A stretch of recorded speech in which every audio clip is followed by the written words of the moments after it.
లోపల ఏదన్నా తీసుకెళ్తున్నటువంటి ఎక్విప్మెంట్లో ఏ కెమికల్స్ లాంటివో ఉండాలి. అది ముందు పరిశోధన జరగాలి. లేకపోతే టీడీపీ గూండాలకి పోలీసుల వత్తాసు అంటూ ఈసీ అసంబద్ధ నిర్ణయాలతోనే దాడులు విధ్వంసం, చంద్రబాబు పురంధేశ్వరి ఒత్తిడితో పోలీసు అధికారులు బదిలీ, పథకం ప్రకారం ఆ ప్రాంతాల్లో పచ్చముఠాల స్వైరవ్యవహారం, కఠిన చర్యలు తీసుకోవాలని డీజీపీకి వైఎస్ఆర్సీపీ ఫిర్యాదు అన్నట్టు వార్తను హైలైట్ చేశారు. అట్లాగే హింసపై ఈసీ సీరియస్ అన్నట్టు వార్తను హైలైట్ చేశారు. పెత్తందారులకు బుద్ధి చెప్పేలా ప్రజా తీర్పు అంటూ పాజిటివ్ ఓట్ల సునామీతో జగనే మళ్ళీ ముఖ్యమంత్రి, మంత్రి మేరుగు నాగార్జున స్టేట్మెంట్ కూడా ఇక్కడ ప్రధానంగా హైలైట్ చేశారు.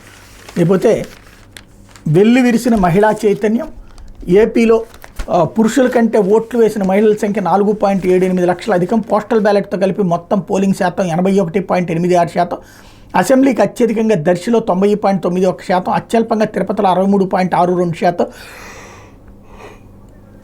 లోక్సభకు అత్యధికంగా ఒంగోలులో 87.06%, విశాఖలో 71.11% ఓట్లు. దేశంలో ఇప్పటివరకు జరిగిన 4 దశల ఎన్నికల్లో అత్యధిక పోలింగ్ రాష్ట్రంలోనే. ఎన్నికల్లో ఈవీఎంలు ధ్వంసం చేసిన వారిని త్వరలోనే అరెస్ట్ చేస్తాం.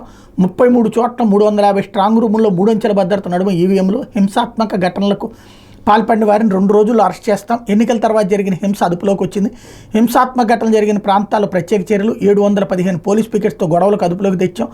రాష్ట్ర ప్రధాన ఎన్నికల అధికారి ముఖేష్ కుమార్ మీనా అంటూ టోటల్గా పోలింగ్ 4,13,33,702 మంది ఓటర్లు ఉంటే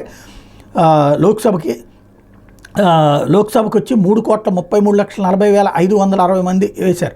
అసెంబ్లీకి వచ్చేటప్పటికి 3,33,40,333 మంది ఓట్లు వేశారు. అంటే లోక్సభకి కొంతమంది ఓట్లు ఎక్కువ వేశారు, అసెంబ్లీకి కొంత తగ్గిన ఓట్లు అన్నటువంటి. అట్లాగే ఈవీఎంల ద్వారా పోలైన ఓట్లు చూస్తే